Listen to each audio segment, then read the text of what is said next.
Inflación, recesión económica, deuda externa, préstamos internacionales, ajuste fiscal, privatizaciones, devaluación monetaria, gasto público, flexibilización laboral, achicamiento del Estado, reforma del sistema educativo, desocupación y neoliberalismo son términos comunes para la gran mayoría de argentinos y argentinas, y más en los días que nos acontecen. Pero, ¿desde cuándo y por qué?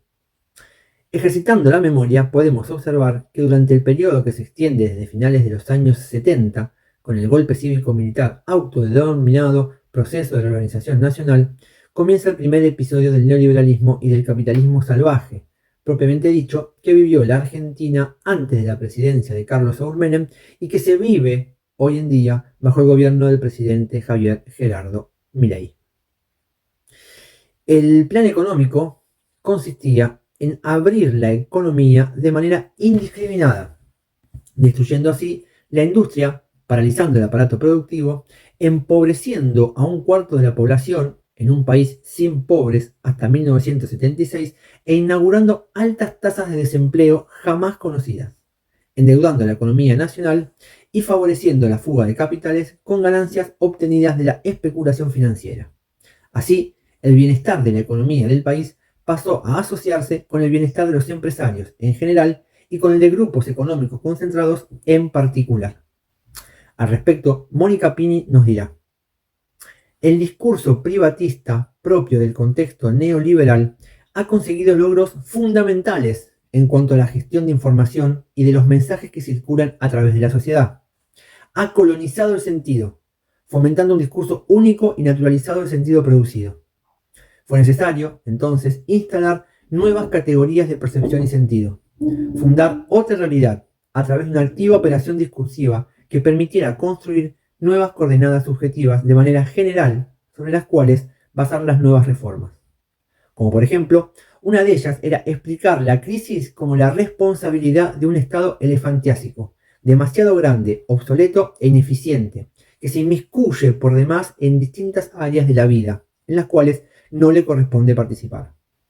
De esta manera, el discurso de la democracia pasó a posicionarse en términos de la libertad de las personas, responsabilizándolas por los resultados económicos obtenidos y sus situaciones materiales de existencia como una cuestión de méritos propios. Comienza a instalarse el concepto de consumidores en lugar de ciudadanos. En palabras de Guillermina Tiramonti, se aplicaron las distancias, se rompieron las categorías de clase o sector como fundamento de las estrategias y la solidaridad. Emergió el individualismo extremo, con el que cada uno busca optimizar sus posibilidades ante un futuro incierto. Será entonces el ajuste el nuevo criterio regulador de la economía. El sacrificio de cada argentino y argentina el aporte necesario a la sociedad en su conjunto. Y el precio de la estabilidad anunciada, el costo de la desestabilización de miles de familias en sus ingresos, en sus trabajos y en sus derechos, que serán cada vez más inciertos, precarios y escasos. Ahora la democracia abre los libros que cierran las dictaduras. Ahora, aprendiendo a leer y escribir, usted empieza a razonar en libertad. Nunca más analfabetos. Educación para todos. La aparición del menemismo en el poder en 1989 inaugura una década que, como define Ricardo Siberio, refleja un agotamiento del estilo intervencionista de relación entre la sociedad y el Estado en materia económica y social. El gobierno menemista instala una ruptura con la tradición peronista relacionada a la preocupación por la equidad social, la relación con los sindicatos y el apoyo de los sectores de la población con menos recursos. En cambio, Menem y sus altos funcionarios se ajustaron a un programa neoliberal que concentraba su gestión en la apertura de la economía con la consecuente aumento de los índices de desocupación, la precarización del empleo, los retrocesos del poder adquisitivo, todas políticas que tenían fuerte efecto simbólico porque conllevaban la pérdida de las conquistas logradas durante las gestiones anteriores, lo que genera un creciente malestar social y descontento y, consecuentemente, el debilitamiento de los sindicatos y su apoyo político. En educación podemos nombrar la Ley de Transferencia de los Servicios Educativos a las Provincias en 1992 o la posterior Ley Federal de Educación en 1994, que, tal como menciona Feldfeber, define a la educación como un derecho personal en la que el rol de la familia tiene carácter primario como agente natural e incluye a la educación privada dentro del concepto de lo público, diferenciando estos ámbitos por el tipo de gestión. También en este periodo se sanciona la Ley de Educación Superior en 1995. Todas estas leyes delegan la financiación al sector privado, fomentando la privatización de las escuelas y la desigualdad en el acceso. Además, incentivan la selección para el ingreso, la meritocracia y la competencia. Mónica Pini resume muy bien este panorama educativo neoliberal, planteando que reproduce la redistribución de los recursos hacia los grupos sociales privilegiados en detrimento de los sectores más vulnerables. Aumenta la marginación de los estudiantes de los sectores socioeconómicos bajos y la explotación de los educadores se intensifica al empeorar sus condiciones laborales junto con la desprofesionalización. En síntesis, la descentralización y la reasignación de funciones estatales acentuó la desigualdad en el territorio nacional y produjo efectos devastadores en el poder adquisitivo de los empleados estatales. Los docentes, una vez más, se movilizaron en distintas provincias en defensa de la educación pública y llevaron adelante la mayor protesta de la historia argentina, conformando una huelga y ayuno por 1003 días en la Carpa Blanca, asentada en inmediaciones del Congreso Nacional desde 1997 hasta 1999. En 1998, el gobierno recibe presiones de las organizaciones internacionales, sus acreedores, para arancelar la Universidad Nacional, pero la población se manifiesta junto a intelectuales, artistas y la comunidad general para rechazar esta normativa. ¿Y entonces qué necesita la Argentina? Un presidente que no sea corrupto. La noticia de la renuncia del presidente Fernando de la Rúa. En 2015, la derecha empresarial le ganó la pulseada a la fórmula del Frente para la Victoria Scioli Zanini, con Mauricio Macri a la cabeza. Su periodo se caracterizó por políticas recesivas en materia económica, por la persecución política y la judicialización de referentes del kirchnerismo, la estigmatización de vastos sectores populares que habían hallado durante los gobiernos anteriores un espacio de contención y reparación a través de políticas públicas, muchas de ellas compensatorias y asistencialistas, que no habían acabado con problemas estructurales, pero sí habían impulsado el desarrollo productivo y un patrón de distribución de la riqueza diferente a los anteriores, además del agenciamiento político de la juventud con la inclusión de amplios sectores marginales. El retiro del rol protagónico del Estado en la sociedad argentina era inminente. Se da por la flexibilización laboral, el aumento del desempleo, la desindustrialización, la quita de subsidios a los servicios, la desregulación del mercado, el ingreso libre de importaciones y multinacionales low cost, el endeudamiento y la amenaza de privatización de las empresas públicas. Lo privado avanza sobre lo público, crece la desconfianza respecto al Estado presente. El relato se impone en los medios hegemónicos y con ellos se legitiman prácticas en las que la exclusión, la meritocracia y la fragmentación se imponen. La política imperante es la antipolítica desclasada y la no ideología partidista. En lo que respecta a educación, el proyecto de ley de 2017 Plan Maestro parte de una denominación clara. El uso de la arroba da cuenta de una fuerte incidencia de las nuevas tecnologías, así como de la orientación que tendrá. Un plan maestro es una muestra de eficiencia y productividad en la industria y la ingeniería.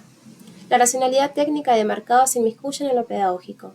Prima el enfoque tecnocrático comunicacional, hay búsqueda de medición de resultados eficientes, se da mayor importancia a la información que al conocimiento y al idioma extranjero por sobre la adquisición de competencias de lectoescritura. El diagnóstico de la situación deficitaria de aprendizaje se toma de las polémicas pruebas Aprender 2016. Por esto se lo responsabiliza al docente.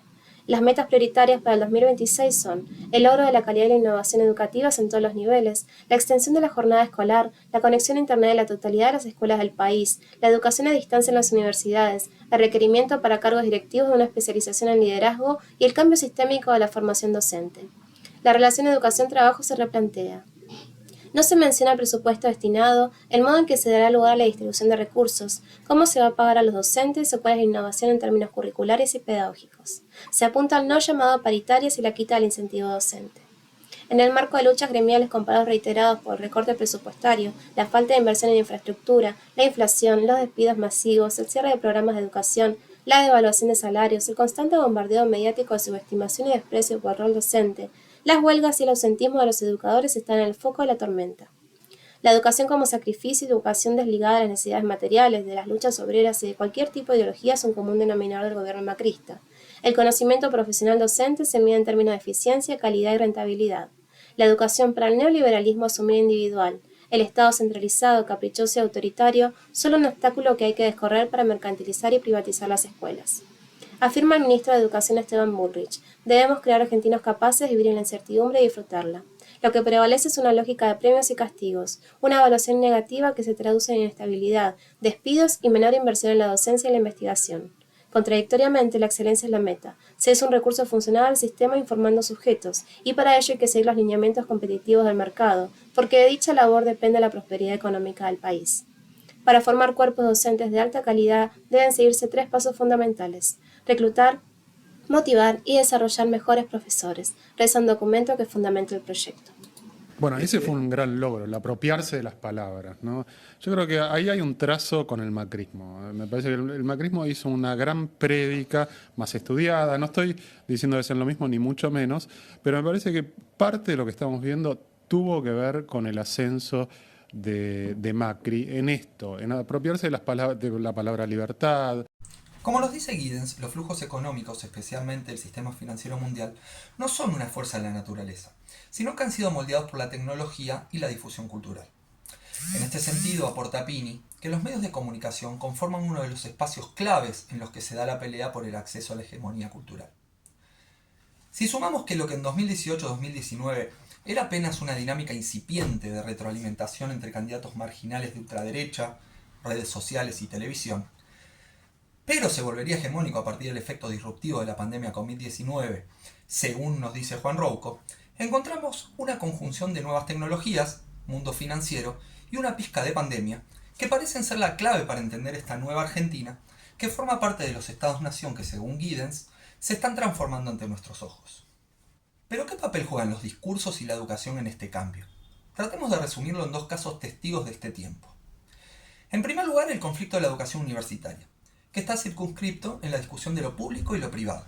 En ese sentido, si bien la educación privada existe hace décadas en el país, fue la ley federal quien incluyó la educación privada dentro del concepto de lo público, financiando desde el Estado la educación privada, algo que continuó durante todos los gobiernos que sucedieron a Menem.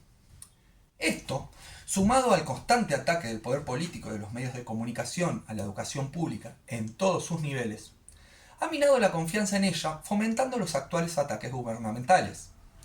Lo positivo del conflicto universitario es que muestra que los discursos, algunos surrealistas, en muchas ocasiones chocan con la realidad material. Así es que se logró un triunfo, pero en una batalla defensiva, pues la batalla por los sueldos docentes universitarios se sigue perdiendo hasta el día de hoy. En línea con esto último, se encuentra el conflicto docente de Misiones, que es parte de una problemática bien federal y que tampoco nace con mi ley, ya que gobiernos de distinto tinte político han insistido en atacar el trabajo y el salario docente, contribuyendo en un derrotero que, como ya hemos mencionado en el video, al empeorar sus condiciones laborales, termina con la intensificación de la explotación de los educadores y con su desprofesionalización, lo que limita el desarrollo de pedagogías críticas con las prácticas discriminatorias y excluyentes que hay en las escuelas. A esto hay que agregar que, en palabras de Fedfeber, se acepta un discurso en el que la carencia de los estudiantes se explica mucho más por las condiciones de enseñanza que en las cuestiones materiales. Con la idea abstracta de que todos pueden aprender, pero sin reparar en las condiciones materiales, se alimenta un discurso meritocrático que está muy de moda. Para la autora también hay una contradicción al tomar a la educación como un bien público y derecho social y al mismo tiempo tomarla como un derecho personal, poniendo a la familia como agente natural y primario. Esto, además de debilitar la autoridad docente, ha abonado el terreno para propuestas como los vouchers educativos. En resumen, todo esto compone un combo que, partiendo del discurso, pasando por la legislación y llegando a la materialidad, pone a la docencia en una situación donde cada día se le exige un poco más y se le da menos herramientas para hacer lo que se le exige. Entonces cabe la pregunta: ¿podrá la docencia aportar un discurso fundamentado sobre la importancia y la superioridad de la ciencia y la empatía humana por sobre el absurdo y el egoísmo? La respuesta a la pregunta será fundamental para devolver a la escuela su rol social, o por el contrario, verla desaparecer en manos espurias.